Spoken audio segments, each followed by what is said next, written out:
안녕하세요. 맥키네시의 투자클럽입니다. HLB 하반기 풍선 모멘텀을 보유하고 있습니다. 내일의 투자 전략까지 한번 살펴보도록 하겠습니다. 먼저 개장 전 미증시부터 한번 좀 살펴보도록 하겠습니다. 나스닥 선물지수 같은 경우에는 지금 이제 0.80% 하락세 흐름을 보여주고 있습니다. 그리고 이제 외국인 어떤 매수의 가장 중요한 원인 중에 하나인 이제 환율 차트 같은 경우에도 최근 이제 1,300원대 부근에서 계속 이제 플랫형 흐름이 나오고 있죠. 그러니까 이달에 미국의 이제 소비자 물가 지수라든지 월말에 있을 FOMC 회의를 앞두고 있기 때문에 여전히 달러 강세 흐름들이 환율 지표에도 영향이 있고, 이런 부분들이 이제 외국인들 수급상의 영향을 계속 주고 있지요. 오늘 같은 경우에 보시면 시장 전체적으로 보면 코스닥 쪽이 이제 상승 종목이 조금 더 많았고요. 코스피는 하락 종목 수가 훨씬 많으면서 코스피는 조금 이제 하락, 코스닥은 이제 강보합세 정도 흐름으로 좀 차별화가 좀 있었습니다. 그래서 수급적인 어떤 차원에서 보면, 자, 외국인들은 선물에서 좀 매수했습니다만 코스닥 위주로 좀 매도세 흐름이 나왔고요. 기관들 같은 경우에는 거래소 위주로 어떻게 매도세가 나왔죠. 그리고 연기금이라든지 투신 같은 이 장기 어떤 그 매매 주체들도 매도세 흐름들이 나왔습니다. 자, 개인들 같은 경우는 최근에 이제 코로나 재확산 우려 이런 것 때문에 제약바이오주들이 올라오기 때문에 이런 쪽의 어떤 수급들이 개인들이 가장 좋아하는 섹터니까 이런 부분에서 좀 매수세 유입이 좀 되었다, 이렇게 보여지죠. 그리고 이제 아침에 제가 이제 말씀드렸듯이 이제 오랜만에 그 키움증권에서 허혜민 연구위원회 그 리포터가 나왔죠. 이제 기업 탐방 관련되는 부분인데요. 그러다 보니까 이제 장 초반에는 사실 이제 HLB 주가 흐름을 보시게 되면 좀 42,000원대까지 올랐어요. 그리고 이제 오늘도 보면 이제 코로나 관련되는 뭐 치료제, 백신주들 이런 종목들이 이제 바닥권에서 급등하는 흐름이 왔는데, HLB도 사실은 이제 진단키트라든지 코로나 관련되는 어떤 매출들이 반영이 되기 때문에 이런 부분들도 신약 관련되는 부분과 더불어서 이 투심에서는 이제 흐름을 할 수 있는데, 오늘은 시장이 좀 이제 뭔가 그 관련 종목들이 강하게 갈 때는 HLB가 좀 주춤하고 다른 종목 제약바에 좀 안 갈 때 좀 올라가는 그런 흐름들을 보였는데, 오늘도 이제 그런 패턴들을 옷장에는 좀 보였다, 이렇게 보여지죠. 내용을 뭐 다시 한번 좀 정리하면 뭐 가장 중요한 부분들이 이 5월달에 이제 카멜리주맘의 항서제약이 상해 이제 쪽에서 공시가 나왔던 이 가남 삼상 관련해서 통계적 유익성을 확보하면서 이제 급등 이후에 이제 좀 빠졌습니다만, 이제 9월 달에 에스모 학회에서 사실 이제 풀 데이터가 공개가 되죠. 그래서 여기서 어떤 데이터가 나올지 지금 뭐 기관들도 예측을 할 수가 없지만, 이미 진행되었던 병용 이상을 통해서 본다라고 하면 PFS 값이 이제 5.7개월이고 ORR 값이 34%니까요. 이 기존의 대조군으로 설정되었던 넥사바 대비해 가지고는 PFS 값은 유사하고요. ORR 값은 좀 높죠. 이 넥사바는 이제 바이엘의 이제 간암 치료제 1차 치료제인데, 이후에 이제 간암 신약 관련되는 부분들이 좀 뜸하다가 뭐 렘미바라든지 그 다음에 이제 최근에 병용 관련되는 부분에서 이제 그 로슈의 티센트릭하고 이 아바스틴 관련되는 부분들이 지금은 실질적으로 넥사바보다는 1차 치료제 표준으로 의료진들에서 지금 이제 처방이 되고 있다, 이렇게 봐야 되는데요. 그래서 비교 대상이 우선적으로 여기 대비 어떻게 되느냐가 FDA라든지 이런 성인에서 뭐 가장 중요한 어떤 데이터가 될 가능성이 좀 높습니다. 그래서 티센트릭하고 아바스틴의 이 병용에서 PFS 값이 6.8개월이었고요. ORR 값이 27.3%였기 때문에 이 부분이 어떻게 이제 삼상 세부 풀데이터가 나올지 상당히 중요한 어떤 부분이고요. 회사에서는 지금 내년도에 NDA 최종 승인을 목표로 하고 있습니다. 그리고 이 각각의 어떤 약물들 자체가 미국 쪽에서는 FDA 승인을 받지 않았기 때문에 이 부분이 좀 받아야 되는 어떤 부분과 이후에 이제 직판을 했을 때 어떤 판관비 관련되는 부분은, 이런 부분은 향후에 좀 일단은 살펴보시면 될 것 같고, 일단은 승인의 어떤 기대감과 그 부분으로 주가는 이제 당장에 좀 움직일 수 있겠죠. 그리고 HLB는 가장 이제 경쟁 약물 대비해서 경제성이 상당히 뭐 뛰어납니다.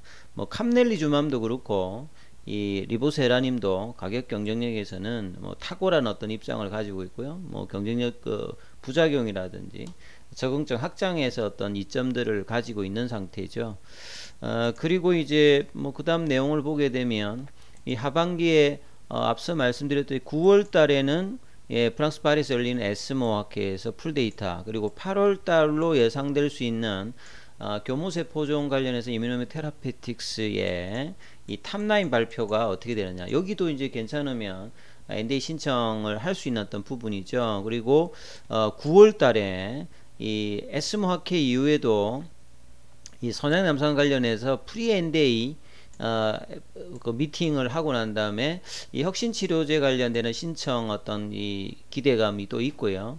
그 다음에 이제 11월 달에는 앞서 말씀드렸던 이뮤노믹의 학회에서 이 부분에 이상 어떤 발표가 있습니다. 보통 이제 임상의 어떤 발표들은 정식적으로는 학회 발표가 가장 어떤 중요한 부분이라 봐야 되겠죠. 그리고 앞서 단순히 이제 티센트릭하고 아바스틴 관련되는 부분, 허가받은 부분의 어떤 데이터도 있겠습니다만 두 가지 어떤 경쟁 약물들이 있죠. 4월 달에 이미 이제 이 임핀지하고 트레멜리무맘, 이거는 이제 아스트라제네카의 임핀지는 이제 PD-L1 관련되는 면역감염 억제제고요. 그 다음에 이 트레멜리무맘 같은 경우는 CTLA 관련되는 면역감 문제 억제제 관련되는 부분인데, 이 어떤 부분에 대해서 4분기에 FDA 승인 여부가 또 나옵니다. 그리고 이제 일본의 렘미바하고 이 키트루다 면역감염 억제제와의 어떤 병용 관련되는 부분들도 올해 말에 삼상 관련되는 부분 결과가 나오고 FDA 승인 여부가 나오니까 이 경쟁 약물이 이제 뭐 어떻게 되냐에 따라서도 비슷한 어떤 시기에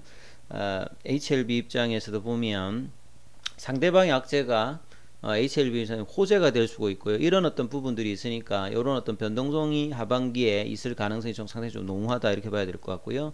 그간의 문제시가 되었던 재무적인 리스크나 단일 파이프라인의 어떤 그 단점들은 2020년도에 이미 이제 유상증자를 통해서 이미노믹이라든지 노터스, 베리스모 이런 지분 확보라든지 확장을 통해서 단일 자산 리스크를 완화시켰고, 재무적인 어떤 리스크도 1분기에 이미 실적의 어떤 이제 개선을 통해서 충분히 또 시장에 어필이 좀 되었다고 보여지죠. 그래서 중요한 이제 메인인 이 리보세라님의 어떤 가치가 단독이든 병용이든 이 NDA 신청과 승인을 통해서 기업 가치 어떤 중장기적인 어떤 상방에 대한 어떤 기대감이 과연 이제 어떻게 이제 이루어질 것인가가 이제 올해 내년에 가장 뭐 중요한 부분이라고 봐야 되겠죠. 그래서 이 부분에 대한 어떤 결과들의 시장이 이제 선제적으로 이 부분을 반영한다면 먼저 올라가고, 그 기대감이 높아지면 이제 추가적인 슈팅이 2019년도 에스모 학회에서 올라갔던 부분이 과연 이번에도 어떤 식으로 나타날지가 가장 뭐 투자자 입장에서는 관건이겠죠. 그래서 2019년도에 드라마틱한 어떤 반등을 이 당시에 뭐 공매도 관련되는 부분하고 이제 엮여가지고 이제 올라갔는데요. 자, 이번에 어떻게 될지 이제 시간들은 이제 계속 좀 다가오고 있는데, 오늘 좀 아쉬웠던 부분들은 이제 장중에 어떤 강한 흐름들을 좀 이어가는 흐름은 좀 나오진 않았죠. HLB가 시간의 흐름들은 지금 이제 한 50원 정도 시간에 큰 뭐 지금 강한 흐름은 없고요. 장중에 이런 부분들이 수급상의 어떤 영향이 있는 어떤 부분들이 분명히 있을 수 있기 때문에 이런 부분들을 이제 좀 살펴보면, 앞서서 제가 말씀드렸듯이 이 외국인이라든지 프로그램 쪽으로 이제 매물이 좀 나오면서 윗꼬리가 좀 나오는 흐름이 나왔죠. 그리고 공매도 관련되는 부분들이 11.05% 금요일보다 좀 늘어나는 모습. 7월 달에 들어서 이제 주가가 올라가면서 공매도가 좀 늘어났다가 급히 늘어났다가 이제 올라가면서 다시 좀 줄었다가 다시 조금 이제 금요일부에서 오늘은 좀 올라갔죠. 그래서 외국인 보유 수량도 5월달 대비해서 꾸준히 이제 현물에서는 올라가는데, 이 부분들이 이제 뭐 쇼커버링의 어떤 흐름이 되든, 그래서 이 공매도 관련되는 부분이 전체적인 어떤 잔고에서는 계속 이제 줄고 있는 흐름들을 보여주고 있죠. 그래서 단기적으로는 이제 중요한 어떤 흐름들인 일봉상에서 어떤 이제 볼린저 밴드 상단을 일단 뚫고 밴드 태깅이 지금 일단은 나타나고 있습니다. 그래서 거래량이 금요일보다는 좀 줄었습니다만 이 빨간 선, 이 볼린저 밴드 상단을 타면서 이제 흐름들이 나오면서 4만원대의 어떤 지지, 그리고 뭐 좀 조금 더 이제 라인을 준다고 하면 한 39,000원에서 한 4만원대 요 라인들 경계선 가격에서 좀 지켜지면서 5일선 타는 흐름들이 나오면 이제 라운드 넘버 가격인 5만원대도 이제 7, 8월 달에 이제 다음 라인에서 이제 볼 수 있는 어떤 가격들이겠죠. 그리고 정말 이제 리보세라님에 대한 어떤 그 가치라든지 데이터의 어떤 기대감이 높아지고 ND의 어떤 가능성이 높아지게 되면 이 5월 달에 이제 이 고점도 넘어가게 될 것이고, 그러면 이제 사실 이제 작년도에 좀 이제 그 뭡니까 나노코박스 흐름으로 올라왔던 그 지점이 이제 작년 9월 달에 이제 69,000원대거든요. 그래서 이런 부분들이 넘어가기 위해서 반드시 중요한 가격들은 1차적으로 5월달에 고점이 올라가야 되겠고요. 그 다음 가격이 이제 이 55,000원, 57,000원대를 조금 올라가야 이 부분에 어떤 돌파 시도를 하는 겁니다. 그래서 이제 주가가 이렇게 시가총액이 좀 있는 종목들은 급격하게 막 올라가서 계속 올라가는 것이 아니라 어떤 특정 지점의 가격들을 강하게 이렇게 넘어가야지만 추가 어떤 상승의 어떤 가격권들을 형성하기 때문에요.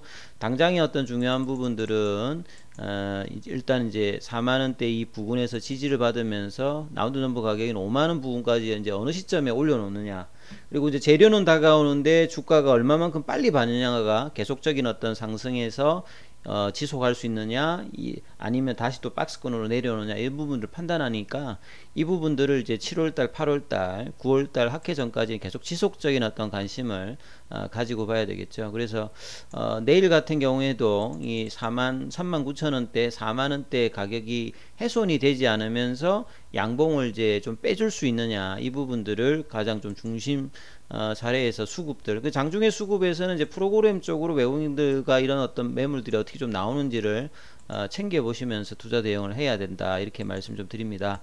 자, 그리고 좀 더 이제 구체적으로 좀 자세한 뭐 정보 알고 싶으신 분들은 무료 카톡방 진행되고 있으니까요, 이제 문자로 참여 코드 문의하시면 안내해 드리고 있습니다. 이 부분 참조하시면 될 것 같습니다. 여기까지 하겠습니다.